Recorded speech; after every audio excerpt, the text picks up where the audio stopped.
ನಮಃ. ಪರಮಗುರುಭ್ಯೋ ನಮಃ. ಶ್ರೀಮದಾನಂದತೀರ್ಥಭಗವತ್ಪಾದಾಚಾರ್ಯಗುರುಭ್ಯೋ ನಮಃ. ಹರಿ ಓಂ. ನಾರಾಯಣಾಯ ಪರಿಪೂರ್ಣಗುಣಾರ್ಣವಾಯ ವಿಶ್ವೋದಯಸ್ಥಿತಿಲಯೋನ್ನಿಯತಿಪ್ರದಾಯ ಜ್ಞಾನಪ್ರದಾಯ ವಿಬುಧಾಸುರಸೌಖ್ಯದುಃಖಸತ್ಕಾರಣಾಯ ವಿತತಾಯ ನಮೋ ನಮಸ್ತೆ. ಧರ್ಮವಿಜ್ಞಾನವೈರಾಗ್ಯಪರಮೈಶ್ವರ್ಯಶಾಲಿನಃ ಆನಂದತೀರ್ಥಭಗವತ್ಪಾದಾನ್ ವಂದೇ ನಿರಂತರಂ. ಚಿತ್ರೈಃ ಪದೈಶ್ಚ ಗಂಭೀರೈರ್ವಾಕ್ಯೈರ್ಮಾನೈರ್ಖಂಡಿತೈಃ ಗುರುಭಾವಂ ವ್ಯಂಜಯಂತಿ ಭಾತಿ ಶ್ರೀರೈತೀರ್ಥವಾಕ್. ನೌಮಿನ್ಯಾಯ ಸುಧಾಧಿಕೃಜ್ಜಯಮುನೀನ್ ಶ್ರೀಪಾದರಾಟ್ಸನ್ಮಣೀನ್ ವ್ಯಾಸಾರ್ಯಾನ್ ವಿವಿಧಾಗಮಬ್ಧಿವಿಹರಾನ್ ಶ್ರೀವಾದಿರಾಜಾನಪಿ ವಂದೇ ಹಂಸವರಾನ್ ರಘುತ್ತಮಗುರೂನ್ ವೈದಧ್ಯವಾರಾನಿಧೀನ್ ಶ್ರೀಸತ್ಯವ್ರತರಾಘವೇಂದ್ರಮುನಿಪಾನ್ ಸದ್ಬೋಧಸಧ್ಯಾನಪಾನ್ ವಿದ್ಯಾಯಾಂ ವಿಬುಧಾಚಾರ್ಯಂ ವೇದಜ್ಞಾನಾಬ್ಧಿಚಂದಿರಂ ದುರ್ಮತಧ್ವಾಂತಮಾರ್ತಂಡಂ ಸತ್ಯಧ್ಯಾನಮುನಿಂ ಭಜೆ. ಸತ್ಯಾಭಿಜ್ಞಕರಾಬ್ಜೋತ್ಥಾನ್ ಪಂಚಾಶದ್ವರ್ಷಪೂಜಕಾನ್ ಸತ್ಯಪ್ರಮೋದತೀರ್ಥಾರ್ಯಾನ್ ನೌಮಿನ್ಯಾಯ ಸುಧಾರತಾನ್. ಶಾಸ್ತ್ರೇಷು ಪಾರದರ್ಶಾನಂ ಶಾಸ್ತ್ರಜ್ಞೇಷು ಚ ವತ್ಸಲಂ ದೀನಭಕ್ತೋದ್ಧಾರಕರಂ ಸತ್ಯಾತ್ಮಾನಂ ಗುರುಂ ಭಜೆ. ವಿದ್ಯಾಪೀಠವಿಧಾತಾರಂ ವಿದ್ಯಾವಾರಿಧಿಚಂದಿರಂ ವಿದ್ಯಾರ್ಥಿವತ್ಸಲಂ ವಂದೇ ಮಹಾಮಹಿಮಸದ್ಗುರುಂ. ಆಪಾದಮೌಲಿಪರ್ಯಂతం ಗುರುಣಾಂ ಆಕೃತಿಂ ಸ್ಮರೇತ್. ತೇನ ವಿಘ್ನಾಃ ಪ್ರಣಶ್ಯಂತಿ ಸಿದ್ಧ್ಯಂತಿ ಚ ಮನೋರಥಾಃ. ಶ್ರೀಗುರುಭ್ಯೋ ನಮಃ. ಹರಿ ಓಂ. ಪಾಂಡವರ ತೀರ್ಥಯಾತ್ರಾ ನಡೀತಾ ಇದೆ. ಎಲ್ಲ ಕಡೆಗೆ ಪ್ರವಾಸ ಮಾಡಿ ಅಲ್ಲಿದ್ದ ಭಗವದ್ ರೂಪವನ್ನು ತೀರ್ಥಗಳಲ್ಲಿ ಸ್ನಾನವನ್ನು ಮಾಡಿ ಜಪಾದಿಗಳ ಅನುಷ್ಠಾನ ಮಾಡ್ತಾ ಅತ್ಯಂತ ಪುಣ್ಯಕರವಾದಂತಹ ಸಾಧನೆಗಳನ್ನು ಮಾಡ್ತಾ ಪುಣ್ಯಕರವಾದಂತಹ ಕ್ಷೇತ್ರದಲ್ಲಿ ತಾವು ಸಂಚಾರ ಮಾಡ್ತಾ ಇದ್ದಾರೆ. ಭೀಮಸೇನ ದೇವರು ತಪೋವೇಷವನ್ನು ಹಾಕಿಕೊಂಡಿದ್ದಾರೆ. ಆಗ ಕೃಷ್ಣ ಬಲರಾಮ ಯಾದವರು ಬಂದಿದ್ದಾರೆ. ಅಲ್ಲಿ ಬಂದಾಗ ಸಾತ್ಯಕಿನೂ ಬಂದಿದ್ದಾನೆ. ಸಾತ್ಯಕಿ ಮಾತನ್ನು ಹೇಳ್ತಾನೆ, ನಾವೆಲ್ಲ ಈ ಪರಿಸ್ಥಿತಿ ನಿಮಗೆ ಬರಬಾರ್ದಾಗಿತ್ತು, ಹಾಗಾಗಿ ನಾನು ಹೋಗಿ ಎಲ್ಲರನ್ನು ಸಂಹಾರ ಮಾಡ್ತೇನೆ. ಕೌರವ ಮೊದಲಾದ ಎಲ್ಲ ದುರ್ಯೋಧನಾದಿಗಳನ್ನು ಸಂಹಾರ ಮಾಡಿ ನೀವು ಬರುವವರೆಗೂ ಅಭಿಮನ್ಯು ನಿಮ್ಮ ಅಭಿಮನ್ಯುವನ್ನು ಸಿಂಹಾಸನ ಮೇಲೆ ಕೂಡಿಸ್ತೇವೆ. ಆಮೇಲೆ ನೀವು 13 ವರ್ಷ ಆದಮೇಲೆ ಬಂದು ಮತ್ತೆ ಧರ್ಮರಾಜ ಮೊದಲಿನಂತೆ ರಾಜ್ಯವನ್ನು ಆಳಲಿ ಅಂತ ಹೇಳಿದರೆ, ಕೃಷ್ಣ ಪರಮಾತ್ಮ ಹೇಳ್ತಾನೆ, ನೀನು ಹೋಗಿ ಸಂಹಾರ ಮಾಡಿ ಕೊಟ್ಟ ರಾಜ್ಯವನ್ನು ಆಳುವಷ್ಟು ದುರ್ಬಲರಲ್ಲ ಇವರು. ತಮ್ಮ ತಮ್ಮ ಸ್ವಭಾವ ಬಲದಿಂದಲೇ ತಮ್ಮ ಪೌರುಷದಿಂದಲೇ ಸ್ವಭಾವ ವೀರ್ಯೇಣ ನಿಹತ್ಯ ಶತ್ರು ನಾತ್ಸ್ಯಂತಿ ರಾಜ್ಯಂ ತೇ ಇತೀರತೆ ಮುನ. ಹಾಗಾಗಿ ಆ ತಮ್ಮ ಬಾಹುಬಲದಿಂದಲೇ ರಾಜ್ಯವನ್ನು ಪಡೆಯುವ ಸಾಮರ್ಥ್ಯ ಇದ್ದವರು ಕೃಷ್ಣ. ಹೌದು, ನೀ ಹೇಳಿದ ಬರೋಬ್ಬರಿ. ನನ್ನ ಬಾಹುಗಳು ಭೀಮಸೇನರು ತೋರಿಸ್ತಾರೆ. ಈ ಬಾಹುಗಳಿಂದ ಅವರನ್ನು ಸಂಹಾರ ಮಾಡೇ ನಾನು ಮತ್ತೆ ನಮ್ಮ ರಾಜ್ಯವನ್ನು ನಾವು ಸ್ವೀಕಾರ ಮಾಡ್ತೇವೆ ಅಂದಾಗ ನಡೀತಾ ನಡೀತಾ ಹೊರಟಿರ್ತಾರೆ. ಆವಾಗ ದೊಡ್ಡ ದೊಡ್ಡ ಪರ್ವತಗಳು, ಆ ಪರ್ವತವನ್ನು ದಾಟಿ ಹೋಗಬೇಕು. ಮೇಲೆ ಹತ್ತಲಿಕ್ಕೆ ಆಗಲಿಲ್ಲ. ದ್ರೌಪದಿ ಸ್ವಲ್ಪ ಅಶಕ್ತರಾದಂತೆ ತೋರಿಸಿದಳು. ನಿಜವಾಗಿ ಅಶಕ್ತಳಲ್ಲ, ಆದರೂ ತೋರಿಸಿದಳು.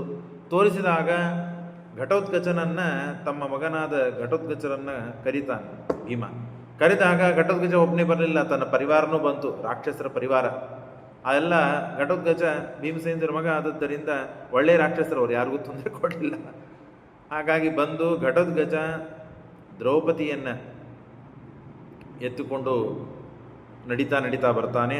ಹಾರಕೊಂಡು ಎತ್ತುಕೊಂಡು ಒಟ್ಟು ಕರ್ಕೊಂಡು ಹೋಗ್ತಾನೆ. ಈ ಉಳಿದೆಲ್ಲ ಪರಿವಾರರಿಗೆ ಮತ್ತು ಈ ಧರ್ಮರಾಜ ಇವರನ್ನೆಲ್ಲ ಎತ್ತುಕೊಂಡು ಉಳಿದ ಪರಿವಾರ, ಉಳಿದ ರಾಕ್ಷಸರು ಬಂದಿರ್ತಾರಲ್ಲ ಅವರು ಎತ್ತುಕೊಂಡು ಮೇಲೆ ಬರ್ತಾರೆ. ಉವಾಹ ಕೃಷ್ಣಾಂ ಸತತಸ್ಯ ಭೃತ್ಯ ಉಹುಹು ಪಾರ್ಥಾಂಸ್ತೆ ಬದರಾಶ್ರಮಂ ಚ ಪ್ರಾಪ್ಯಾತ್ರ ನಾರಾಯಣ ಪೂಜೆಯ ಕೃತ ಸ್ವಕೀಯ ಕಾರ್ಯಯುರುತ್ತಮಾಂ ದಿಶಂ. ಉತ್ತಮ ದಿಕ್ಕಿಗೆ, ಉತ್ತರ ದಿಕ್ಕಿಗೆ ಹೋಗಿದ್ದಾರೆ. ಅಲ್ಲಿ ಬದರಿಕಾಶ್ರಮ, ಅಲ್ಲಿ ಅನೇಕ ಸುವರ್ಣಕೂಟ ಪರ್ವತ, ಬಂಗಾರಮಯವಾದ ಪರ್ವತಗಳು ಮತ್ತು ಮೇರೋಹ ಪಾಚ್ಚಾಂ, ಮೇರು ಪರ್ವತದ ಪೂರ್ವ ದಿಕ್ಕಿಗೆ ಗಂಧಮಾದನ ಪರ್ವತ. ಆ ಗಂಧಮಾದನ ಪರ್ವತದಲ್ಲಿ ಬದರಿಕಾಶ್ರಮ, ಆ ಬದರಿಕಾಶ್ರಮ ಉತ್ತಮವಾದಂತಹ ಭೂಮಿಯಲ್ಲೇನೆ ಉತ್ತಮವಾದ ಕ್ಷೇತ್ರ. ಆ ಉತ್ತಮವಾದ ಕ್ಷೇತ್ರ ಎಲ್ಲ ಮುನಿಗಳಿಂದ ತುಂಬಿದೆ, ತಪಸ್ವಿಗಳಿಂದ ತುಂಬಿದೆ. ಹೇಗಿದೆ ನೋಡ್ರಿ. ಸಾಮಾನ್ಯ ದೇವರ ಗುಡಿಗೆ ಹೋಗ್ತೇವೆ ಅಥವಾ ಒಂದು ಸ್ವಾಮಿಗಳು ಇದ್ದಲ್ಲಿ ಹೋಗ್ತೇವೆ. ಯಾಕೆ ಅಂತಂದರೆ ಅಲ್ಲೆಲ್ಲ ಸಜ್ಜನರಿರ್ತಾರೆ, ಅಖಂಡವಾಗಿ ಪಂಡಿತರು, ವಿದ್ವಾಂಸರು, ಸಜ್ಜನರು ಮತ್ತು ತಪಸ್ವಿಗಳು, ಮತ್ತು ಒಳ್ಳೆ ಒಳ್ಳೆ ಕರ್ಮಗಳನ್ನು ಮಾಡೋರು, ಹಾಡೋರು, ಹೀಗೆ ಎಲ್ಲ ಸತ್ಕರ್ಮವನ್ನು ಮಾಡುವ ಜನ ಇರ್ತದೆ ಸ್ವಾಮಿಗಳು ಇದ್ದಲ್ಲಿ, ದೇವರ ಗುಡಿ ಇದ್ದಲ್ಲಿ, ಗುಂಪಿದ್ದಲ್ಲಿ. ಅಲ್ಲಿ ಹೋದರೆ ಒಂದು ದಿವಸ ಭಾಳ ಒಳ್ಳೇದಾಯ್ತಪ್ಪ, ನೋಡ್ಲಿಕ್ಕೆ ಸಿಕ್ತು, ಕೇಳಲಿಕ್ಕೆ ಸಿಕ್ತು, ಒಂದು ದಿನವಾದರೂ ತಿಂಗಳಿಗೆ ಇಂಥ ದಿನ ನಾವು ಮಾಡಬೇಕು ಅಂತ ನಾವು ಅಂದುಕೊಳ್ತೇವೆ. ಬದರಿಕಾಶ್ರಮ ಹೇಳಿ ಕೇಳಿ, ಮಹಾಬದರಿ, ದೊಡ್ಡ ಬದರಿ, ಚಿಕ್ಕ ಬದರಿ. ಆ ಬದರಿಕಾಶ್ರಮದಲ್ಲಿ ಮುಖ್ಯ ವೇದವ್ಯಾಸ ದೇವರು, ನಾರಾಯಣ ದೇವರು ಈಚೆ ಇದ್ದಾರೆ. ಹಾಗಾಗಿ ತಸ್ಮಿನ್ ಮುನೀಂದ್ರೈಹಿ ಅಭಿಪೂಜ್ಯಮಾನಾ ನಾರಾಯಣಂ ಪೂಜೆಯಂತ ಸದೇವ. ಬೇರೆ ಕೆಲಸ ಇಲ್ಲೇ ಇಲ್ಲಲ್ಲಿ, ನಿರಂತರವಾಗಿ ವೇದವ್ಯಾಸ ದೇವರು ಪಾಠ ಹೇಳ್ತಿರ್ತಾರೆ, ಮುನಿಗಳೆಲ್ಲ ಪಾಠ ಕೇಳ್ತಿರ್ತಾರೆ. ತಪಸ್ಸು ಮಾಡೋದು ಇತ್ಯಾದಿಗಳನ್ನು ಬಿಟ್ಟರೆ ಮತ್ತೇನೂ ಇಲ್ಲ. ಚಕ್ರುಸ್ತಪೋ ಪಾಂಡವರು ಹೋಗಿದ್ದಾರೆ, ಉತ್ತಮ ರೀತಿಯಲ್ಲಿ ತಪಸ್ಸನ್ನು ಆಚರಣೆ ಮಾಡಿದ್ದಾರೆ. ನಿರಂತರ ಧ್ಯಾನ, ಅಧ್ಯಯನ, ತಪಸ್ಸು, ಶ್ರವಣ ಇತ್ಯಾದಿಗಳನ್ನೇ ಮಾಡೋದು ಅಖಂಡವಾಗಿ. ಬಹಳ ವೈಭವದಿಂದ ಕಾಲವನ್ನು ಕಳೀತಾ ಇದ್ದಾರೆ. ಏವಂ ಬದರ್ಯಾಂ ವಿರಹತ್ಸುತೇಷು ಕ್ವಚಿದ್ರಹ ಕೃಷ್ಣಯ ವಾಯುಸೂನು. ನಿನ್ನೆ ಈ ಕಥೆ ಹೇಳಿದ್ದೇನೆ, ಸ್ವಲ್ಪ ವೇಗವಾಗಿ ಹೇಳಿದ್ದೇನೆ, ಸಮಯ ಇದ್ದಿದ್ದಿಲ್ಲ, ಮುಗಿಸುವ ಹಂತಕ್ಕಿದ್ದೆ, ಹಾಗಾಗಿ ಸ್ವಲ್ಪ ವಿಸ್ತಾರವಾಗಿ ಕೇಳೋಣ. ಬದರಿಕಾಶ್ರಮದ ಮುನಿಗಳಿಂದ ಇದ್ದಾಗ, ತಪಸ್ಸು ಆಚರಣೆ ಮಾಡ್ತಾ ಇದ್ದಾಗ, ದ್ರೌಪದಿ ದೇವಿ ಮತ್ತು ಭೀಮಸೇನ ದೇವರು ಏಕಾಂತದಲ್ಲಿ ಕೂತಿದ್ದಾರೆ. ಒಂದು ಕಡೆಗೆ ಗರುಡ ಒಂದು ಸರೋವರದಿಂದ ಒಂದು ಹಾವನ್ನು ಎತ್ತುಕೊಂಡು ಹೋಗ್ತಾ ಇದ್ದಾನೆ. ಹಾವನ್ನು ಎತ್ತುಕೊಂಡು ಹೋಗಬೇಕಾದಾಗ ಆ ಗರುಡನ ರೆಕ್ಕೆಯ ಫೋರ್ಸಿಗೆ, ಪ್ರವಾಹಕ್ಕೆ ಆ ಗಂಧಮಾದನ ಪರ್ವತ ಅಳ್ಳಾಡಿಬಿಟ್ಟಿದೆ ಅಂತೆ, ನಡಿಗಿಬಿಟ್ಟಿದೆ. ನಡಿಗಿದಾಗ ಆ ಗಾಳಿಯ ರೆಕ್ಕೆ, ಅಂದರೆ ರೆಕ್ಕೆಯಿಂದ ಏನು ಗಾಳಿ, ಆ ಗಾಳಿಯಿಂದ ಒಂದು ಪುಷ್ಪ ಹಾರ್ತಾ ಹಾರ್ತಾ ಹಾರ್ತಾ ಬಂದು ಗರುಡನ ಪ್ರವಾಹ, ಅವನ ರೆಕ್ಕೆಯ ಪ್ರವಾಹ, ಗಾಳಿ ಹಾರ್ತಾ ಹಾರ್ತಾ ಬಂದು ಒಂದು ಅದ್ಭುತವಾದ ಕಮಲ, ಸೌಗಂಧಿಕ ಪುಷ್ಪ ಅಂತ ಕರೀತಾರೆ ಅದಕ್ಕೆ. ಆ ಪುಷ್ಪ ದ್ರೌಪದಿಯ ಮುಂದೆ ಬಂದು ಬಿದ್ದಿದೆ. ನೋಡ್ತಾಳೆ, ಬಹಳ ಅದ್ಭುತ, ರಮಣೀಯ, ಭಾರೀ ಸುಗಂಧ ವಾಸನೆ ಬರ್ತಾ ಇದೆ. ಈ ಕಮಲ ನನಗೆ ಬೇಕು, ಎಲ್ಲಿದೆ ನೋಡು. ಪಪಾತ ಕೃಷ್ಣ ಭೀಮಯೋ ಸನ್ನಿಧಾನೆ.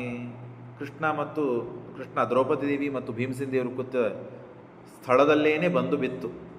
ಉದ್ದಮ್ಯ ಭಾನೋರ್ ಮಂಡಲಾಭಂ ಸುಗಂಧಂ. ಭಾರಿ ಸೂರ್ಯನಂತೆ ಹೊಳಿತಾ ಇತ್ತು, ಭಾರೀ ಸುಗಂಧ ಇತ್ತು. ದೃಷ್ಟ್ವಾತಿ ಗಂಧಂ ವರಹೇಮ ಕಂಜಮಂ. ಸಾಮಾನ್ಯ ಪುಷ್ಪ ಇದ್ದಿದ್ದಿಲ್ಲದು, ಅದ್ಭುತ ವಿಚಿತ್ರವಾದ ಪುಷ್ಪ ಇತ್ತು. ನೋಡಿದ್ಲು, ಕೈಯಲ್ಲಿ ತಗೊಂಡ್ಲು, ಬಹಳ ಗಂಧ ಇದೆ, ಬಹಳ ಹೊಳಿತಾ ಇದೆ, ಬಂಗಾರದ ಬಣ್ಣ ಇದೆ. ಹಾಗಾಗಿ ಬಹಳ ಆಶ್ಚರ್ಯವಾಯಿತು, ಕುತೂಹಲವಾಯಿತು. ನನಗೆ ಬೇಕು, ನನಗೆ ಬೇಕು.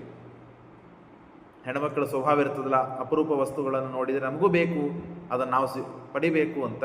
ಹಾಗೆ ದ್ರೌಪದಿ ದೇವಿಗೆ ಅನಿಸ್ತಂತೆ. ಅದರ ಉದ್ದೇಶ ಮುಂದೆ ನಾವು ಕೇಳ್ತೇವೆ, ಯಾಕೆ ದ್ರೌಪದಿ ದೇವಿ ಹಾಗಂದು. ಕೋಟಿ ಕೋಟಿ ಸಂಖ್ಯೆಯಲ್ಲಿ ಕ್ರೋಧವಶ ದೈತ್ಯರು ಬರ್ತಾರೆ, ಅವರನ್ನು ಸಂಹಾರ ಮಾಡಿ ಬರ್ತಾರೆ ಭೀಮಸೇನ ದೇವರು ಆ ಪುಷ್ಪದ ನಿಮಿತ್ತವಾಗಿ. ಅದು ಉದ್ದೇಶ ಇದೆ, ಇರಲಿ. ಅಂತೂ ದ್ರೌಪದಿ ದೇವಿ ಕೇಳಿದ್ದಕ್ಕೆ ಬಹೂನ ಆಯಾಚತ ತಾದೃಶ, ಅದನ್ನು ತೆಗೆದುಕೊಂಡು ಬರ್ರಿ, ಅಂತಹೂ ನನಗೆ ಬಹಳಷ್ಟು ಬೇಕು ಅಂದಾಗ, ಅನುಭಾವಂ ಅಸ್ಯಾಂ ಅವಿಷ್ಯಂ ಜನನಿ ದೇವದೈತ್ಯೈ. ಆಗಲಿ ಅಂತ ಹೇಳಿ ದ್ರೌಪದಿ ದೇವಿ, ಯಾರೂ ಇದ್ದಿದ್ದಿಲ್ಲ, ಏಕಾಂತದಲ್ಲಿ ದ್ರೌಪದಿ ಮತ್ತು ಭೀಮಸೇನ ದೇವರು ಕೂತಿದ್ರು. ಆಗ ಧರ್ಮ, ಅರ್ಜುನ, ನಕುಲ ಸಹದೇವರು ಇದ್ದಿದ್ದಿಲ್ಲ, ಕುಂತಿದೇವಿ ಆ ಕಡೆ ಬೇರೆ ಕಡೆಗೆ ಇದ್ದರು ಎಲ್ಲರೂ. ಹಾಗಾಗಿ ಭೀಮಸೇನ ದೇವರು ಮತ್ತು ದ್ರೌಪದಿ ದೇವಿ ಹೇಳಿದ್ದನ್ನು ಕೇಳಿದರು. ತಕ್ಷಣ ಎದ್ದರು, ಹೂವನ್ನು ತರಲು ಹೋದರು. ದಯಾರ್ಥಿತಃ ಸಗದಸ್ತುರ ತುಂಗಮೇವ ಗಿರಿಂ ವೇಗಾತ್ ಆರುಹತ್ ವಾಯುಸುನು. ಅಲ್ಲಿ ಹೋಗಬೇಕು, ಮನುಷ್ಯರಿಗೂ ಹೋಗಲು ಸಾಧ್ಯವಾಗದೇ ಇದ್ದಂತಹ ಸ್ಥಳದು. ಇಲ್ಲಿಯೂ ಮನುಷ್ಯರು ಬರುವುದಿಲ್ಲ ಯಾರು. ಹಾಗಾಗಿಯೇ ಘಟೋತ್ಕಚ ಮೊದಲಾದ ರಾಕ್ಷಸರು ಎತ್ತುಕೊಂಡು ಬಂದು ಇವರನ್ನು ಇಲ್ಲಿಟ್ಟಿದ್ದಾರೆ. ಪಾಂಡವರಿಗೆ ಅಶಕ್ಯ ಅಂದರೆ ನಮ್ಮಂಥವರಿಗಂತೂ ಅತ್ಯಂತ ಅಶಕ್ಯ. ಅದರಲ್ಲಿಯೂ ಈ ಸೌಗಂಧಿಕ ಪುಷ್ಪ ಎಲ್ಲಿಂದ ಬಂತೋ ಆ ಗಂಧವನ್ನು ಹುಡುಕ್ತಾ, ಆ ಗಂಧದ ಪರಿಮಳವನ್ನು ಹುಡುಕ್ತಾ ಬೆನ್ನತ್ತಿ ಹೋದರೂ ಅಲ್ಲಿಯೂ ಬೆಟ್ಟವನ್ನು ದಾಟಿ ತಾವು ಹೋಗಿದ್ದಾರೆ. ಪ್ರಶಾಸ್ಯಮಾನಃ ಸುರಸಿದ್ಧ ಸಾಂಗೈ ಮೃತ್ನನ್ ದೈತ್ಯಾನ್ ಸಿಂಹ ಸಾರ್ಧೂಲ ರೂಪನ. ಆ ಬೆಟ್ಟಗಳಲ್ಲಿ ದುಷ್ಟರಾದ ದೈತ್ಯರು ಸಿಂಹ ಮೊದಲಾದ ಪ್ರಾಣಿಯ ರೂಪದಿಂದ ಇದ್ದಾರೆ. ಭೀಮನನ್ನು ತೊಂದರೆ ಕೊಡ್ಲಿಕ್ಕೆ ಬಂದರು. ಭೀಮಸೇನದೇವರು ಆರಾಮಾಗಿ ಅವರನ್ನ ಹೊಡೆದು ಕೊಂದು ಹಾಕಿದ್ದಾರೆ. ಸೌಗಂಧಿಕ ಪುಷ್ಪವನ್ನು ತರುವ ಸಮಯದಲ್ಲಿ ಸಂದರ್ಭದಲ್ಲಿ ನಡೆದ ಘಟನೆಗಳು ಎಲ್ಲ. ಸಿಂಹ ಸಾರ್ಧೂಲ ರೂಪಾನ್ ಆಸೇದಿಮಾನ್ ತತ್ರ ಹನುಮದಾಖ್ಯಂ. ಅಷ್ಟಾದಾಗ ತಾವು ಇನ್ನೇನು ಆ ರಾಕ್ಷಸರು ಈ ಸಿಂಹಾದಿ ರೂಪಗಳಲ್ಲಿ ಇದ್ದಾಗ ಅವರನ್ನು ಕೊಂದು ದಾಟಿ ಮುಂದೆ ಹೋಗಬೇಕಾದಾಗ ಒಂದು ಹನುಮಂತನ ರೂಪ ಕೂತಿದೆ.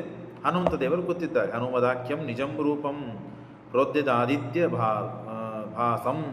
ಭಾರಿ ಹೊಳೆಯುವ ಭಾರೀ ಪ್ರಕಾಶ ಚೈತನ್ಯ ರೂಪದಿಂದ ಕೂತ ಒಂದು ರೂಪ. ಯಾರು ಅಂತ ನೋಡಿದರೆ ಹನುಮಂತ ದೇವರು. ಉದ್ದನೆಯ ಬಾಲ, ವೃದ್ಧ ವೇಷ ತಾವು ಹಾಕಿಕೊಂಡು ಕೂತಿದ್ದಾರೆ. ನೋಡಲಿಕ್ಕೆ ಹಾಗಿದೆ. ಜಾನನ್ನಪಿ ಏವಂ ಸ್ವೀಯ ರೂಪಂ ಸ ಭೀಮಃ ಚಿಕ್ರೀಡಯೇತೇನ ಯಥಾಪರೇಣ. ತಂದೆ ರೂಪ ಅಂತ ಗೊತ್ತು ಭೀಮನಿಗೆ. ತಂದೆ ರೂಪ ಅಂತ ಗೊತ್ತಿದ್ದರೂ ಬೇರೆಯವರು ನಾನು ನಿಮ್ಮ ಜೊತೆಗೆ ಹೇಗೆ ವ್ಯವಹಾರ ಮಾಡ್ತೀನಲ್ಲ, ಎದುರಿಗೆ ಒಬ್ಬ ವ್ಯಕ್ತಿ ಬರ್ತಾನೆ, ಬಂದಾಗ ಹೇಗೆ ವ್ಯವಹಾರ ಮಾಡ್ತೇನೆ, ಕೂಡ್ರಿ, ಹೇಳ್ರಿ, ತಿನ್ರಿ, ಬೇಕಾ ಇನ್ನೊಂದು ಸ್ವಲ್ಪ, ಲಕ್ಷ್ಯ ಕೊಡ್ರಿ, ಗಮನ ಕೊಡ್ರಿ, ಪಾಠ, ಹೀಗೆ ನಾ ಹೇಗೆ ಮಾತಾಡ್ತೀವಲ್ಲ ಹಾಗೆ ಮಾತನಾಡುವಂತೆ ಭೀಮ ಹನುಮಂತನ ಜೊತೆಗೆ ವ್ಯವಹಾರ ಮಾಡ್ತಾ ಇದ್ದಾನೆ. ಭೀಮಶ್ಚ ಕ್ರೀಡ ಏತೇನ ಯಥಾಪರೇಣ. ಯಾಕೆ ಹೀಗೆ ಮಾಡಿದರು ಭೀಮಸೇನ ದೇವರು? ತನ್ನದೇ ಆದ ರೂಪಲ, ತನ್ನದೇ ಆದ ರೂಪದ ಜೊತೆಗೆ ಹೀಗೆ ಯಾಕೆ ಮಾಡಿದರು ಅಂದರೆ ಅದಕ್ಕೆ ಶ್ರೀಮದಾಚಾರ್ಯ ಹೇಳ್ತಾರೆ, ತಂದೆ ರೂಪ ಅಂದ ಮಾತ್ರಕ್ಕೆ ಭೂಮಿಯಲ್ಲಿ ಬಂದಾಗ ಹಾಗೆ ವ್ಯವಹಾರ ಮಾಡ್ತಕ್ಕದ್ದಲ್ಲ. ಪರರ ಜೊತೆಗೆ ಹೇಗೆ ವ್ಯವಹಾರ ಮಾಡ್ತಾರೋ ಹಾಗೆ ತನ್ನ ರೂಪಗಳ ಜೊತೆಗೂ ವ್ಯವಹಾರ ಮಾಡ್ತಕ್ಕದ್ದು. ಇದೇ ದೇವತೆಗಳಿಗೆ ಇದ್ದ ಧರ್ಮ. ತಮ್ಮ ಗುಣರೂಪಗಳನ್ನು ಅಭಿವ್ಯಕ್ತಿ ಮಾಡತಕ್ಕದ್ದಲ್ಲ ಕಾರಣವಿಲ್ಲದೇನೆ. ಸುಮ್ಮನೆ ಶಕ್ತಿ ಇದೆ ಅಂತ ಹೇಳಿ ನಿಂತಲ್ಲೇ ನಿಂತು ಪರ್ವತ ಎತ್ತಿ ಬಿಸಾಕ್ಬಿಟ್ಟೆ ಹೀಗೆಲ್ಲ ಮಾಡುವಂತೆ ಇಲ್ಲ. ದೇವತೆಗಳಿಗೆ ಅದೊಂದು ದೊಡ್ಡ ಧರ್ಮ. ಯಾಕೆ? ಅವರ ಹೆಚ್ಚು ಶಕ್ತಿ ಇರ್ತದೆ. ಹಾಗೆ ಮಾಡ್ತಾರ? ಮಾಡಬಾರದು. ಧರ್ಮೋ ದೇವಾನಾಂ ಪರಮೋ ಮಾನುಷತ್ವೇ ಸ್ವೀಯೇ ರೂಪೇಪ್ಯನ್ಯವದೇವ ವೃತ್ತಿ. ದೇವತೆಗಳು ಮನುಷ್ಯರಾದಾಗ ತಮ್ಮ ತಮ್ಮ ರೂಪ, ಗುಣ, ಭಕ್ತಿ, ಸಾಮರ್ಥ್ಯ, ಶಕ್ತಿ ಇವುಗಳನ್ನು ಎಲ್ಲ ಮುಚ್ಚಿಟ್ಟುಕೊಳ್ಳಬೇಕು. ಸಮಯ ಬಂದಾಗ ಅಷ್ಟು ಪ್ರಕಟ ಮಾಡಿ ಬಿಟ್ಟು ಬಿಡಬೇಕು. ಹೀಗಿದೆ. ಹಾಗಾಗಿ ಅನಾದಾನಂ ದಿವ್ಯಶಕ್ತಿಯರ್ ವಿಶೇಷ ನರಸ್ವಭಾವೇ ಸರ್ವದಾ ಚೈವ ವೃತ್ತಿ. ಹಾಗಾಗಿ ಅದನ್ನು ತೋರಿಸದೇನೆ ನರನ ಸ್ವಭಾವ, ಮನುಷ್ಯರು ಹೇಗೆ ವರ್ತನೆ ಮಾಡ್ತಾರೋ ಹಾಗೆ ವರ್ತನೆ ಮಾಡ್ತಾ ಇದ್ದರು. ತಸ್ಮಾತ್ ಭೀಮೋ ಹನುಮಂಶ್ಚೈಕ ಏವ. ಇದನ್ನು ನಾವು ಅರ್ಥ ಮಾಡಿಕೊಳ್ಳಬೇಕಾದದ್ದು. ಶ್ರೀಮದಾಚಾರ್ಯ ತಿಳಿಸ್ತಾರೆ, ಹನುಮಂತ ದೇವರಿಗೂ ಭೀಮಸೇನ ದೇವರಿಗೂ ಯಾವ ವ್ಯತ್ಯಾಸವಿಲ್ಲ. ಏನೇನಿರುತ್ತಿಲ್ಲ, ಮಾತ್ರ ವ್ಯತ್ಯಾಸ ಇಲ್ಲ. ಆದರೂ ಜಾಯಕ್ಕನೀಯೋ ವೃತ್ತಿ ಮಾತ್ರಾಭಿಭೇದೆ. ಹನುಮಂತ ದೇವರು ದೊಡ್ಡವರು, ಭೀಮಸೇನ ದೇವರು ಸಣ್ಣವರು ಅಂತನ್ನುವಂತೆ ವ್ಯವಹಾರವನ್ನು ಮಾಡಿದ್ದಾರೆ. ಹನುಮಂತ ದೇವರು ಬೇರೆ, ಭೀಮಸೇನ ದೇವರು ಬೇರೆ. ಯುಗಾನುಸಾರಾತ್ ಮೂಲ ರೂಪಾನುಸಾರಾತ್. ಇಬ್ಬರೂ ಒಂದೇ ಇದ್ದರೂ ಯುಗದಲ್ಲಿ ಅವನು ದೊಡ್ಡವ. ಯಾರು? ಹನುಮಂತ ದೇವರು. ಇವರು ದ್ವಾಪರ ಯುಗ. ಹಾಗಾಗಿ ಯುಗಗಳಲ್ಲಿ ವ್ಯತ್ಯಾಸವಿರೋದರಿಂದ ಅವರು ಮತ್ತು ಇವ ಜಾಯ ಕನಿಯ, ಜಾಯರಾದವರು ಅಂದರೆ ಉತ್ತಮರಾದವರು, ಅಂದರೆ ಉತ್ತಮ ಅಂತ ಶಬ್ದಕ್ಕೆ ಯುಗದಿಂದ ಉತ್ತಮ ಜ್ಞಾನ, ಶಕ್ತಿ, ಬಲದಲ್ಲಿ ಇವರು ಕನೀಯ, ಸಣ್ಣವರು. ಇಷ್ಟೇ ಹೊರತು ಮೂಲತಃ ವಾಸ್ತವಿಕವಾಗಿ ನೋಡಲು ಇಲ್ಲ. ಸರ್ವೇ ಗುಣಾ ಆವೃತ ಮಾನುಷತ್ವೇ. ಶ್ರೀಮದಾಚಾರ್ಯದನ್ನು ಹೇಳ್ತಾರೆ, ಸರ್ವೇ ಗುಣಾ, ಎಲ್ಲ ಗುಣಗಳು ಆವೃತವಾಗಿದೆ. ಯಾವಾಗ? ಮಾನುಷತ್ವೇ, ಮನುಷ್ಯರಾದಾಗ. ಇದು ದೊಡ್ಡದಾದ ಧರ್ಮ. ನಾವು ಇದನ್ನು ಅರ್ಥ ಮಾಡಿಕೊಂಡರೆ ಭೀಮ ಮತ್ತು ಹನುಮಂತ ದೇವರು ಏನು ನಾಟಕ ಮಾಡಿದರೂ ಗೊತ್ತಾಗ್ತದೆ. ದೇವತೆಗಳು ಭೂಮಿ ಮೇಲೆ ಬಂದಾಗ ಏನು ನಾಟಕ ಮಾಡ್ತಾರೆ ಗೊತ್ತಾಗ್ತದೆ. ಇದನ್ನು ನಾವು ಗಂಗಾದೇವಿ ಭೂಮಿ ಮೇಲೆ ತೊಳಗಿಳಿದು ಬಂದಾಗ ನಾವು, ಅಂದರೆ ಶಂತನು ರಾಜ್ಯದಲ್ಲಿ ಇದ್ದಾಗ ಸಿಂಹಾಸನದ ಮೇಲೆ ಕೂತಾಗ ಗಂಗಾದೇವಿ ಬರ್ತಾಳೆ, ತನ್ನ ಮದುವೆ ಮಾಡ್ಕೊಳ್ತಾಳೆ, ಮಕ್ಕಳನ್ನು ಕೊಲ್ಲಬೇಕಾದಾಗ ಯಾಕೆ, ಏನು ಮಾಡ್ತಾ ಇದ್ದಿ, ಯಾಕೆ ಹೀಗೆ ಮಾಡ್ತಾ ಇದ್ದೀವಲ್ಲ ಪ್ರಶ್ನೆ ಕೇಳಬಾರ್ದು. ಭೂಮಿ ಮೇಲೆ ಗಂಗಾದೇವಿ ಮನುಷ್ಯರಾಗಿ ಬಂದಳು ಅಲ್ಲ, ಮೇಲಿನಿಂದ ಹಾಗೆ ತಾನು ಇಳಿದು ಬಂದಿದ್ದಾಳೆ. ಭೂಸ್ಪರ್ಶ ಮಾಡುವಂತೆ ಇಲ್ಲ, ಮನುಷ್ಯರ ಜೊತೆಗೆ ಬಹಳ ಮಾತನಾಡುವಂತೆ ಇಲ್ಲ. ಹೀಗೆಲ್ಲ ಕರಾರುಗಳು ಇವೆ, ಹೀಗೆಲ್ಲ ನಿಯಮಗಳಿದೆ ದೇವತೆಗಳಿಗೆ. ದೇವತೆಗಳೇ ಭೂಮಿಯಲ್ಲಿ ಅವತಾರ ಮಾಡಿದಾಗಲೂ ಈ ನಿಯಮಗಳಿವೆ. ಅವನ್ನೆಲ್ಲ ಎರಡನ್ನು ನಾವು ಕೇಳಿದ್ದೇವೆ ಹಿಂದಕ್ಕೆ. ಹಾಗಾಗಿ ಸರ್ವೇ ಗುಣ ಆವೃತ ಮಾನುಷತ್ವೇ ಯುಗಾನುಸಾರಾತ್ ಮೂಲ ರೂಪಾನುಸಾರಾತ್. ನಾನು ಇನ್ನೇ ಹೇಳಿದ ಪ್ರಕಾರ ಹನುಮಂತ ದೇವರು ಬೆಟ್ಟವನ್ನು ಎತ್ತಿದರು. ಭೀಮಸೇನ್ ದೇವರು ಅಷ್ಟು ಪರಾಕ್ರಮವನ್ನು ತೋರಲಿಲ್ಲ. ಭೀಮಸೇನ್ ದೇವರು ಎಲ್ಲಿದ್ದಾರೆ? ಭೀಮಸೇನ್ ದೇವರು ಅಂತ ಗುರುತು ಮಾಡಿಕೊಳ್ಬೇಕಾದ್ರೆ ಬೆಟ್ಟಗಳು, ಪರ್ವತಗಳು, ಗಿಡಗಳು ಎಲ್ಲ ಚಿಂದಿ ಆಗಿ ಬೀಳುತ್ತಿದ್ವು ಅಂತೆ. ಗಿಡಗಳೆಲ್ಲ ಕಿತ್ತಿ ಬೀಳುತ್ತಿದ್ವು ಭೀಮಸೇನ್ ದೇವರು ಹೋಗಬೇಕಾದಾಗ ಮಧ್ಯದಲ್ಲಿ ಗಿಡ ಬಂತು ಕಾಡಿನಲ್ಲಿ ಅಂತಂದರೆ ಪಕ್ಕಕ್ಕೆ ಆಗಿ ಹೋಗುವ ವ್ಯಕ್ತಿತ್ವನೇ ಅಲ್ಲ ಅವ್ರದ್ದು. ಗಿಡವನ್ನು ಕಿತ್ತೇ ಮುಂದೆ ಹೋಗಬೇಕಂತೆ. ಭುಜಗಳಿಗೆ ಆ ಗಿಡಗಳು ಬಡಿತಿದ್ದು, ಕಿತ್ತಿ ಬೀಳುತ್ತಾ ಇದ್ದು, ಮುರಿದು ಬೀಳುತ್ತಾ ಇತ್ತು, ಹೊರತು ತಾವು ಸರಿದು ಹೋಗ್ತಿದ್ದಿಲ್ಲ. ಇಷ್ಟು ಗಾಂಭೀರ್ಯ, ಇಷ್ಟು ಶಕ್ತಿ, ಸಾಮರ್ಥ್ಯ. ಹಾಗಾಗಿ ಗಿಡಗಳೆಲ್ಲ ಬಿದ್ದಿವಲ್ಲ, ಭಾವಾರ್ಥದಲ್ಲಿ ಬರ್ತದೆ. ಅಂದಮೇಲೆ ಭೀಮಸೇಂದ್ರ ಹೋದದ್ದು ಹಾದಿ ಇದು ಅಂತ ಗುರುತು ಮಾಡಿಕೊಂಡು ಭೀಮನನ್ನು ಹುಡುಕ್ತಾ ಹೋಗ್ತಾ ಇದ್ದರಂತೆ ಪಾಂಡವರು. ಇಷ್ಟು ಸಾಮರ್ಥ್ಯವನ್ನು ಭೀಮಸೇನ ದೇವತು. ಮಧ್ವಾಚಾರ್ಯರಾದಾಗ ಅಷ್ಟು ಸಾಮರ್ಥ್ಯವನ್ನು ತೋರಿಸಲಿಲ್ಲ. ಅಂದ ಮಾತ್ರಕ್ಕೆ ಇಲ್ಲ ಅಂತಿಲ್ಲ. ಯಾಕೆ? ಯುಗಾನುಸಾರಾತ್ ಮೂಲ ರೂಪಾನುಸಾರ. ಯುಗಾನುಸಾರವಾಗಿ ತಾವು ಶಕ್ತಿಯನ್ನು ತೋರಿಸ್ತಾರೆ. ಅದು ಅವತಾರ ಮಾಡಿದಾಗಲೂ.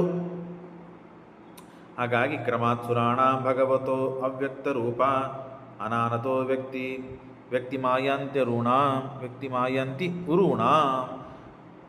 ದೇವರು ಅವತಾರ ಮಾಡಿದಾಗ ಮಾತ್ರ ಸಮಸ್ಯೆ ಇಲ್ಲ. ಅವನು ಎಲ್ಲ ರೂಪಗಳನ್ನು ಅಂದರೆ ಅವನಿಗೆ ಎಲ್ಲ ಗುಣಗಳು, ರೂಪಗಳು, ಶಕ್ತಿ ದೇವರದು ಮೂಲ ರೂಪದಲ್ಲಿ ಏನಿರ್ತದೆ, ಕೃಷ್ಣನಾದಾಗಲೂ ಎಲ್ಲ ಶಕ್ತಿ, ರೂಪ, ಎಲ್ಲ ಜ್ಞಾನ ಎಲ್ಲ ಇರ್ತದೆ. ದೇವತೆಗಳಲ್ಲಿಯೂ ಕ್ರಮವಾಗಿದೆ, ತಾರತಮ್ಯವಾಗಿದೆ. ಎಲ್ಲ ಜ್ಞಾನ, ಶಕ್ತಿ, ಗುಣಗಳು ಎಲ್ಲ ಪರಮಾತ್ಮನಿಗಿದೆ. ಅವಾಗ ತೋರಿಸ್ತಾನೆ. ಆದರೆ ನೈವಾ ವ್ಯಕ್ತಿ ಕದಾಚಿತ್ ಅಸ್ತಿ ವಿಷ್ಣೋ ಪ್ರಾದುರ್ಭಾವೇ ಅಪಿತಿ ಸುವ್ಯಕ್ತಶಕ್ತೇ ಅಪ್ಯತಿ ಸುವ್ಯಕ್ತಶಕ್ತೇ ಇಚ್ಛಾ ವ್ಯಕ್ತಿ ಪ್ರಾಯಶೋ ಮಾರುತಸ್ಯ. ಮಾರುತ ಹನುಮಂತ ದೇವರಿಗೆ, ಭೀಮಸೇನ ದೇವರಿಗೆ, ಮಧ್ವಾಚಾರ್ಯರಿಗೆ ಆಗಾಗ ತಾವು ಇಚ್ಛಾ ವ್ಯಕ್ತಿ, ತಾವು ಇಚ್ಛಾ ಮಾಡಬೇಕು. ದೇವರು ಇಚ್ಛಾ ಮಾಡುವ ಕಾರಣವೂ ಇಲ್ಲ. ಯಾಕೆ? ಇಲ್ಲದೇ ಇದ್ದಾಗ ಇಚ್ಛಾ ಮಾಡೋದು. ದೇವರಿಗೆ ಯಾವಾಗಲೂ ಇದೆ, ಹಾಗಾಗಿ ಇಚ್ಛಾ ಮಾಡೋದು ಕಾರಣ ಇಲ್ಲ. ಹನುಮಂತ ದೇವರಿಗೆ ಅಂದರೆ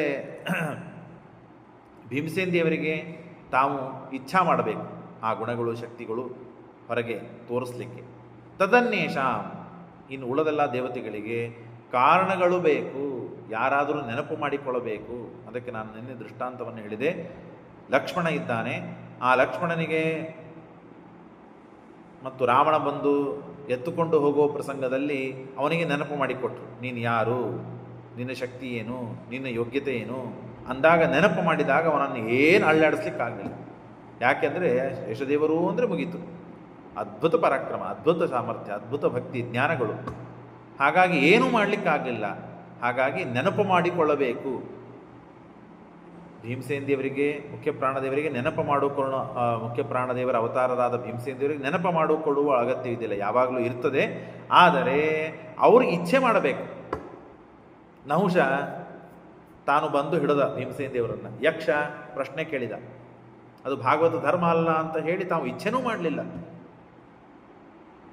ನಹುಷ ಹಾವು ಬಂದು ಗಟ್ಟಿಯಾಗಿ ಭೀಮಸೇನ ದೇವರನ್ನು ಹಿಡಿತು. ಆಗ ತಾವು ಇಚ್ಛಾ ಮಾಡಲಿಲ್ಲ, ನಾನು ಬಿಡಿಸ್ಕೋಬೇಕು ಅಂತ ಇಚ್ಛಾ ಮಾಡಲೇ ಇಲ್ಲ ಅವರು. ಹಾಗಾಗಿ ತಮ್ಮ ಬಲ ಇದ್ದರೂ ಒಳಗೆ ಸುಪ್ತವಾಗಿ ಕೂತಿತ್ತು. ನಾವೇನು ತಿಳ್ಕೊಂಡ್ಬಿಟ್ಟಿದ್ದೇವೆ, ಭೀಮಸೇನ ದೇವರಿಗೆ ಬಿಡಿಸ್ಕೊಳ್ಳಿಕ್ಕಾಗಲಿಲ್ಲ, ಅಷ್ಟು ಗಟ್ಟಿ ಇತ್ತು ಅದು ಹಾವು, ಅಜಗರ, ನಹುಷ. ಭೀಮಸೇನ ದೇವರು ಇಚ್ಛಾ ಮಾಡಲಿಲ್ಲ. ಯಾಕೆ? ನೈವಾ ವ್ಯಕ್ತಿ ಪ್ರಾಯಶೋ ಮಾರುತಸ್ಯ. ತಾವು ಇಚ್ಛೆ ಮಾಡದೇ ಇದ್ದರೆ ತಮ್ಮ ಜ್ಞಾನ, ಬಲ, ಶಕ್ತಿ, ಸಾಮರ್ಥ್ಯಗಳು ಅಭಿವ್ಯಕ್ತಿಗೊಳ್ಳುವುದಿಲ್ಲ. ಆದರೆ ಸದಾ ಯಾವಾಗಲೂ ಇರುತ್ತದೆ. ದೇವರಿಗೆ ಇಚ್ಛಾ ಮಾಡುವುದಕ್ಕೆ ಕಾರಣ ಇಲ್ಲ. ಯಾಕೆ? ದೇವರಲ್ಲಿ ಯಾವಾಗಲೂ ಇದ್ದದ್ದೇ. ಇನ್ನು ಉಳಿದೆಲ್ಲರಿಗೂ ಕೂಡ ಯಾವುದೋ ಒಂದು ಕಾರಣದಿಂದ ನೆನಪು ಮಾಡಿಕೊಳ್ಳಬೇಕು. ನೀನು ಯಾರಪ್ಪ, ನೀ ಎಂಥವನಪ್ಪ ಅಂತ ನೆನಪು ಮಾಡಿಕೊಟ್ಟರೆ ಅವರವರು ಶಕ್ತಿ ತಾವು ಪ್ರಕಟವಾಗ್ತದೆ. ನೈವಾ ಶಕ್ತಿ ಕದಾಚಿತ್ ಅಸ್ತಿ ವಿಷ್ಣೋ ಪ್ರಾದುರ್ಭಾವೇ ಪ್ರಾದುರ್ಭಾವೇಪಿ ಅತಿ ಸುವ್ಯಕ್ತಶಕ್ತೇ ಇಚ್ಛಾವ್ಯಕ್ತಿಪ್ರಾಯಶೋ ಮಾರುತಸ್ಯ ತದನ್ನೇಷಾಂ ವ್ಯಕ್ತತಾ ಕಾರಣೇನ. ಹಾಗಾಗಿ ಬಹಳ ಮಹತ್ವದ ತತ್ವ ಇದು. ತಸ್ಮಾತ್ ಭೀಮೋ ಧರ್ಮವೃದ್ಧರ್ಥಮೇವ ಸ್ವೀಯೇ ರೂಪೇ ಅಪ್ಯನ್ಯವದ್ ವೃತ್ತಿಮೇವ. ಹಾಗಾಗಿ ಇದನ್ನು ತಿಳಿದವರು ಭೀಮಸೇನ ದೇವರು. ಹಾಗಾಗಿ ತಾವು ಇನ್ನೊಬ್ಬರ ಜೊತೆಗೆ ವ್ಯವಹಾರ ಮಾಡುವಂತೆ ತಾವು ಮಾಡಿದರು. ಪ್ರದರ್ಶಯಾಮ ಸತಾಸುರಾಣಾಂ ಅಂತ ಅಷ್ಟೇ ಅಲ್ಲದೇನೆ ಮೋಹನೆ ಮಾಡೋದಕ್ಕಾಗಿ, ಅಸುರರಿಗೆ ಮೋಹನೆ ಮಾಡೋದಕ್ಕಾಗಿ ನಾನು ಹನುಮಂತ ದೇವರು ಬೇರೆ ಬೇರೆ ಅಂತ ತಾವು ತೋರಿಸಿ ವ್ಯವಹಾರವನ್ನು ಮಾಡಿದರು. ಮೋಹಾಯೇವಾ ಶಕ್ತರೂಪ ತದ್ರೂಪ ವೃದ್ಧಿ. ಆಗ ಹನುಮಂತ ದೇವರಿಗೆ ಭೀಮಸೇನ ದೇವರಿಗೆ ಮಾತಾಯಿತು, ಅದನ್ನೆಲ್ಲ ಕೇಳಿದ್ದೀರಿ. ಆಗ ಹನುಮಂತ ದೇವರು ತಮ್ಮ ರೂಪವನ್ನು ಬೆಳೆಸ್ತಾರೆ. ಹನುಮಂತ ದೇವರ ರೂಪವನ್ನು ಭೀಮಸೇನ ದೇವರು ನೋಡ್ತಾರೆ. ದೊಡ್ಡದಾದ ಪರ್ವತಾಕಾರ ರೂಪ. ಹನುಮಂತ ದೇವರು ಲಂಕೆಗೆ ಹಾರಬೇಕಾದಾಗ ಎಷ್ಟು ದೊಡ್ಡದಾದ ರೂಪವನ್ನು ತಾಳಿದ್ದರೋ ಅಷ್ಟು ದೊಡ್ಡ ರೂಪ ತೋರಿಸ್ತಾರೆ. ತದ್ರೂಪ ವೃದ್ಧಿಂ ಭೀಮಸೇನೋಥ ದೃಷ್ಟ್ವಾ ಶುತ್ವಾ ಹನುಮನ್ ಮುಖತಃ ಕಥಾಶ್ಚ. ಅನಂತರದಲ್ಲಿ ರಾಮದೇವರ ಕಥೆಯನ್ನು, ರಾಮಸ್ಯ ಚಾತುರಾತ್ಮಂಚ ದಿವ್ಯಂ, ಚತುರ್ಯುಗದಲ್ಲಿ ಇದ್ದ ಪರಮಾತ್ಮನ ಮಹಿಮೆಯನ್ನು ತಾವು ಕೇಳಿ ಅನಂತರದಲ್ಲಿ ಪ್ರಾರ್ಥನೆ ಮಾಡ್ತಾರೆ. ಏನಂತ? ನನ್ನ ಮಗನ ಧ್ವಜದಲ್ಲಿ ಬಂದು ನೀವು ನಿಲ್ಲಿಸಿ ದುಷ್ಟರನ್ನು ನಿಮ್ಮ ಧ್ವನಿಯಿಂದ ಪರಾಕ್ರಮದಿಂದ ದುಷ್ಟರನ್ನು ಸಂಹಾರ ಮಾಡಿ ಓಡಿಸಬೇಕು ಆಗಲಿ ಅಂತ ಹನುಮಂತ ದೇವರು ಒಪ್ಪಿಕೊಳ್ಳುತ್ತಾರೆ. ಯಯೋ ಪ್ರಣಮ್ಯ ನಮಸ್ಕಾರ ಮಾಡಿ ಆವೇಶ್ವ ಭೀಮ ಸೌಗಂಧಿಕಂ ವನಂ ಅತ್ಯಗ್ರ ರೂಪಂ. ಆ ಸೌಗಂಧಿಕ ವನವನ್ನು ಹುಡುಕ್ತಾ ತಾವು ಹೋಗಿದ್ದಾರೆ.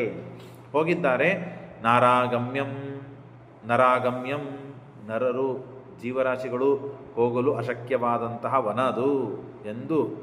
ನರಾಗಮ್ಯಂ ನಲಿನೀಂ ಏತ್ಯ ತತ್ರ ದೃಷ್ಟ್ವಾ ಪದ್ಮಾತ್ ಅದ್ಭುತಾಕಾರವಂತಿ ಹೇಮಾನಿ ದಿವ್ಯಾನಿ ಅತಿ ಗಂಧವಂತಿ.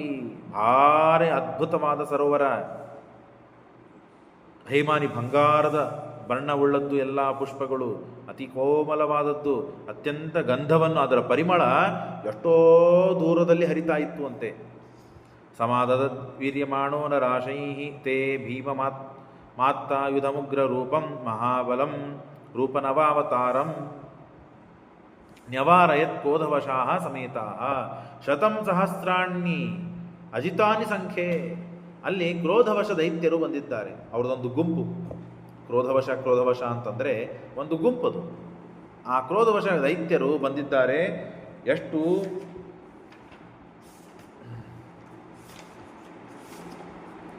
100 ಕೋಟಿ ಅಷ್ಟು ಜನ ಇದ್ದಾರೆ. ಶತಂ ಸಹಸ್ರಾಣಿ ಅಜಿತಾನಿ ಸಂಖ್ಯೆ. ವರಾಶಿವಸ್ಯ. ಅಷ್ಟೇ ಅಲ್ಲದೇನೆ ರುದ್ರದೇವರ ವರ ಇದೆ ಅವರಿಗೆ. ಯಾರಿಂದಲೂ ಸಾಯಬಾರದು. ಪರೇರಜೇಯ. ಯಾರಿಂದೂ ನೀವು ಸೋಲಬಾರದು. ಹಾಗಾಗಿ ರುದ್ರದೇವರ ವರವನ್ನು ಮೀರುವ ಶಕ್ತಿ ಸಾಮರ್ಥ್ಯ ಇದ್ದವರು ಯಾರು?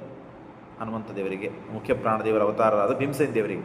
ಹಾಗಾಗಿ ವರಾಶಿವಸ್ಯೈವ ಪರೇರಜೇಯ ಸಚ್ಛಾಸ್ತ್ರವೃಷ್ಟಿಂ ಮುಮುಚುಃ ಸುಭೀಮಾಂ ಭೀಮೇ ಅಖಿಲಜ್ಞೇ ತಪಸಾಂ ನಿಧಾನೆ ಬಲೋದ್ಧತೋ ಶೈವ ಶಾಸ್ತ್ರಂ ವದಂತಹ. ಅವರನ್ನೆಲ್ಲರನ್ನು ಸಂಹಾರ ಮಾಡಿದ್ದಾರೆ ಭೀಮಸೇನ ದೇವರು. ಮತ್ತು ಅಲ್ಲಿ ಮಣಿಮಂತ ಮೊದಲಾದ ದೈತ್ಯರಿದ್ದಾರೆ. ಆ ಕ್ರೋಧವಶ ದೈತ್ಯರಲ್ಲಿ ಅವರೇ ಪ್ರಧಾನವಾಗಿ ಇದ್ದಾರೆ. ಹಾಗಾಗಿ ಅವರನ್ನೆಲ್ಲ ಸಂಹಾರ ಮಾಡಿ ಅನೇಕ ಜನ ಶೈವ ಶಾಸ್ತ್ರವನ್ನು, ಉಳಿದೆಲ್ಲ ಶಾಸ್ತ್ರವನ್ನು, ದುಶಾಸ್ತ್ರಗಳನ್ನು ತಾವು ಅಲ್ಲಿ ಪ್ರಚಾರ ಮಾಡ್ತಾ ಇದ್ದಾರೆ. ಅವರನ್ನು ಕೂಡ ಸಂಹಾರ ಮಾಡಿದ್ದಾರೆ. ತಾನ್ ವೈಷ್ಣವೇರೇವ ಶಾಸ್ತ್ರೈಹಿ ಸಭೀಮಃ. ವೈಷ್ಣವ ಶಾಸ್ತ್ರವನ್ನು ಅಲ್ಲಿ ಪ್ರತಿಷ್ಠಾಪನೆ ಮಾಡಿ ವಿಜಿತ್ಯ ಪೂರ್ವಂ ವಾಂಗ್ಮಯೇ ಸಂಗರೇಚ. ವಾದಶಾಸ್ತ್ರದಲ್ಲೂ ತಾವು ಗೆದ್ದು ಬಂದಿದ್ದಾರೆ. ಆಮೇಲೆ ಬಾಹುಬಲದಿಂದ ಆಡುವ ಯುದ್ಧದಲ್ಲಿಯೂ ಅವರನ್ನು ಸೋಲಿಸಿ ಅವರನ್ನು ಸಂಹಾರ ಮಾಡಿದ್ದಾರೆ. ಸಂಹಾರ ಮಾಡಿ ಅಸ್ತ್ರವರ್ಷಗಳನ್ನೂ ಮಾಡಿದ್ದಾರೆ. ಶಸ್ತ್ರಾಸ್ತ್ರ ವರ್ಷಗಳನ್ನೂ ಮಾಡಿ ಅವರನ್ನು ಸೋಲಿಸಿದ್ದಾರೆ. ಕುರುವನ್ ಪ್ರದೀಪಂ. ಯಾರು ಭೀಮನ ವಿರೋಧವನ್ನು ಮಾಡವರೋ ಅವ್ರನ್ನೆಲ್ಲರೂ ಜಗ್ನೇ ಅಖಿಲಾನ್ ಗದಯಾತ್ ಯಶು ವೀರ. ಗದೆಯನ್ನು ತೆಗೆದುಕೊಂಡು ಹೋಗಿದ್ದರು. ಎಲ್ಲರನ್ನು ಗದೆಯಿಂದ ಕುಟ್ಟಿ ಅಪ್ಪಳಿಸಿ ಸಂಹಾರ ಮಾಡಿದ್ದಾರೆ. ವಾತೇನ ಕುಂತ್ಯ. ಇಷ್ಟು ನಡೀತಾ ಇದೆ. ಯುದ್ಧದಲ್ಲಿ ಎಲ್ಲರನ್ನು ಸಂಹಾರ ಮಾಡಿದ್ದಾರೆ. ಸೌಗಂಧಿಕ ಪುಷ್ಪ ವನಕ್ಕೆ ಹೋಗುವ ಉದ್ದೇಶವನ್ನು ಮಾಡಿಕೊಂಡು ಎಲ್ಲ ದುಷ್ಟರು ಸತ್ತಿದ್ದಾರೆ. ದುಷ್ಟ ಗ್ರಂಥ ಶಾಸ್ತ್ರಗಳನ್ನು ಪ್ರಚಾರ ಮಾಡುವ ದೈತ್ಯರು ಅಲ್ಲಿದ್ದರು. ತಪಸ್ಸನ್ನು ಆಚರಣೆ ಮಾಡುವಂತಹ ಒಳ್ಳೆ ಸಜ್ಜನರಿಗೆ ಇವರು ತೊಂದರೆ ಕೊಡ್ತಾ ಇದ್ರು. ಹಾಗಾಗಿ ಅವರನ್ನು ಸಂಹಾರ ಮಾಡಿದರು ಭೀಮಸೇನ ದೇವರು. ಈ ಕಡೆಗೆ ಧರ್ಮರಾಜನಿಗೆ ಅಪಶಕುನಗಳಾಗ್ತಾ ಇವೆ. ಆಗ ನೋಡ್ತಾರೆ ಸುತ್ತಮುತ್ತಲು, ಯಾಕಿದೆ ಅಪಶಕನ ಆಗ್ತಾ ಇದೆ, ಏನಾಗ್ತಾ ಇದೆ ಅಂತ ನೋಡಿದರೆ ದ್ರೌಪದಿ ಒಬ್ಬಳೇ ಕೂತಿದ್ದಾಳೆ. ದ್ರೌಪದಿಗೆ ಬಂದು ಕೇಳಿದರು, ದ್ರೌಪದಿ ಭೀಮ ಎಲ್ಲೋಗಿದ್ದಾನೆ? ಏನಿಲ್ಲ, ನನಗೆ ನೋಡು, ಇದೊಂದು ಪುಷ್ಪ, ಈ ಪುಷ್ಪ ಬಂದು ಬಿತ್ತು, ಭಾರಿ ನೋಡಲಿಕ್ಕೆ ಎಷ್ಟು ಸುಂದರ ಇದೆ, ಬಂಗಾರದ ಬಣ್ಣ ಮತ್ತು ಭಾರಿ ಸುಗಂಧ, ಹಾಗಾಗಿ ಈ ಪುಷ್ಪ ಬೇಕು ಅಂತ ಹೇಳಿದೆ. ಹಾಗಾಗಿ ಭೀಮ ಇದನ್ನು ತೆಗೆದುಕೊಂಡು ಬರಲಿಕ್ಕೆ ಹೋಗಿದ್ದಾನೆ ಅಂದಾಗ ಧರ್ಮರಾಜ ತಲೆ ಮೇಲೆ ಕೈ ಇಟ್ಕೊತಾನೆ. ದ್ರೌಪದಿ, ಏನು ಮಾಡಿದೆಮ್ಮ ನೀನು? ಎಲ್ಲ ಅಪಶಕನ ನಡೀತಾ ಇವೆ, ಅಪಶಕನ ಆಗ್ತಾ ಇದೆ, ಏನು ಯುದ್ಧ ನಡೀತಾ ಇದೆ, ಯಾವ ಆಪತ್ತು ಬಂದಿದೆ ಭೀಮನಿಗೆ ಅಂತ ಧರ್ಮರಾಜ ಏನೋ ಸಂಕಟ ಆಪತ್ತುಗಳು ಬಂದಿದೆ ಅಂತ ವಿಚಾರ ಮಾಡ್ತಾ ಇದ್ದ. ದ್ರೌಪದಿಗೆ ಈ ಮಾತನ್ನು ಹೇಳ್ತಾನೆ. ಮಾತೇನ ಕುಂತ್ಯಾ ಬಲವಾಂಸ ಜಾತಃ ಸೂರಸ್ತಪಸ್ವಿ ಜಿತಾಂ ನಿಹಂತ ಸತ್ಯೇ ಚ ಧರ್ಮೇ ಚ ರತಸ್ಸ ದೇವ ಪರಾಕ್ರಮೇ ಶತ್ರುಭಿರಪ್ರಗೃಶ್ಯ. ಸತ್ಯ ಧರ್ಮ ಅದರಲ್ಲಿ ರತರಾಗಿದ್ದಾರೆ ಭೀಮಸೇನ ದೇವರು. ಪರಾಕ್ರಮೇ ಶತ್ರುಭಿ ಪರಾಕ್ರಮೇ ಅಪ್ರದೃಶ್ಯ. ಎಲ್ಲ ದೇವತೆಗಳು ಭೀಮಸೇನ ಪರಾಕ್ರಮ ಹೇಳ್ತಾರೆ.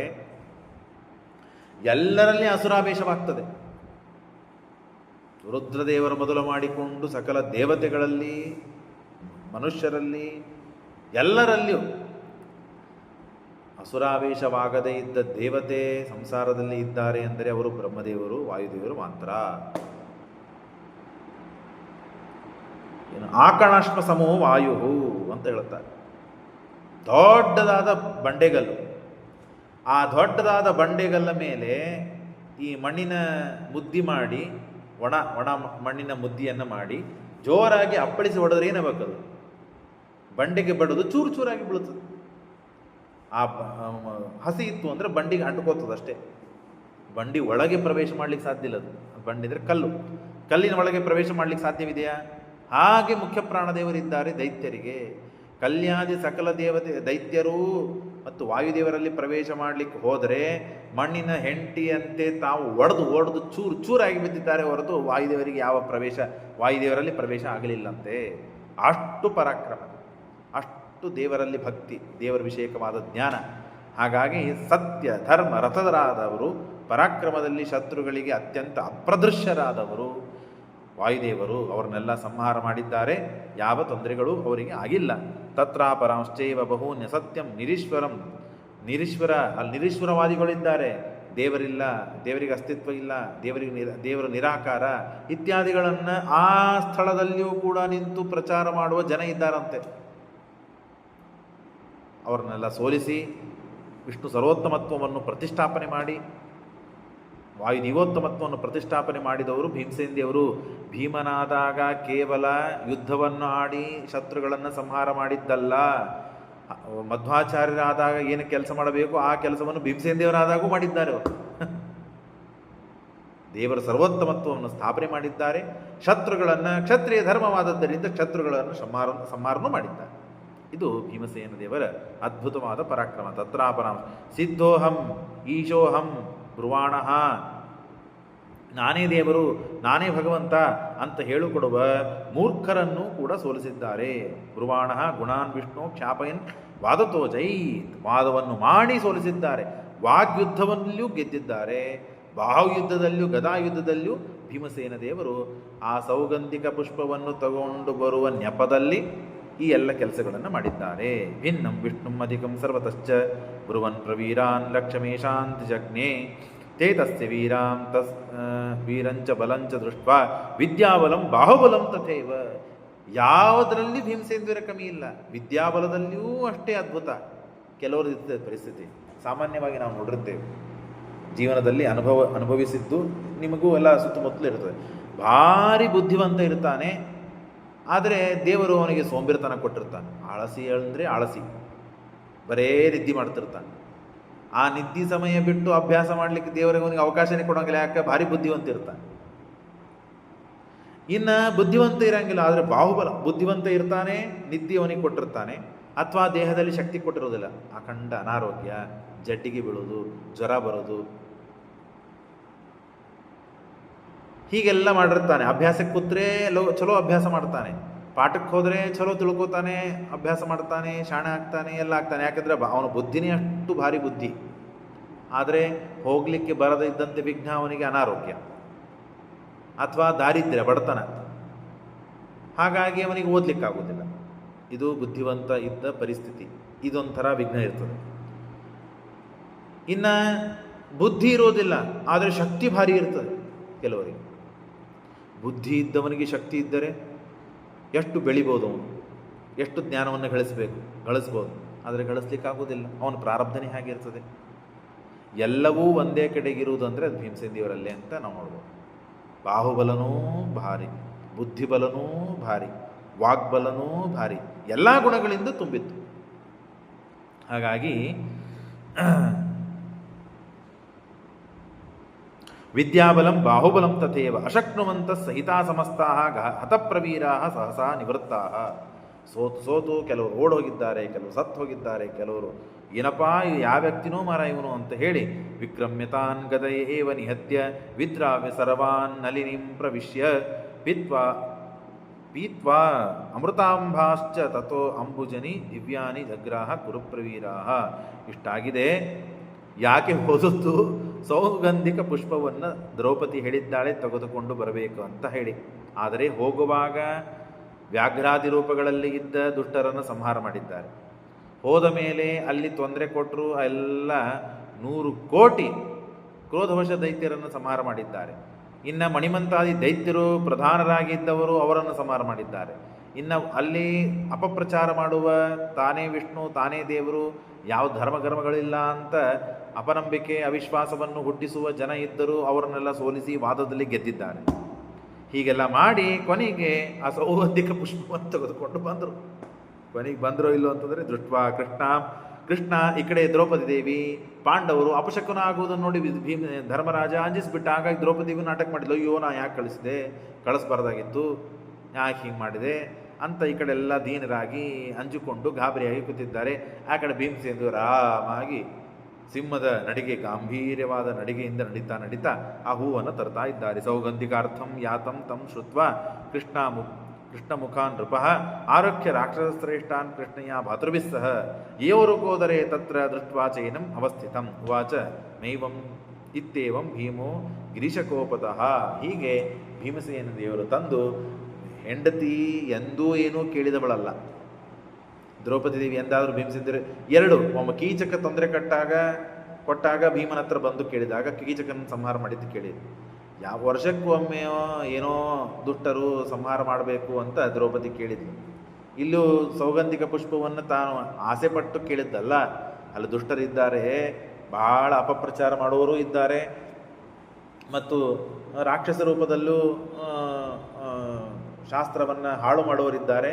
ಹೋಗಿ ಅವ್ರನ್ನ ಕೊಂದು ಬರಬೇಕು ಅಂತ ದ್ರೌಪದಿ ಭೀಮಸೇನ ದೇವರು ಕೂತು ಪ್ಲಾನ್ ಮಾಡ್ತಾ ಇದ್ರು.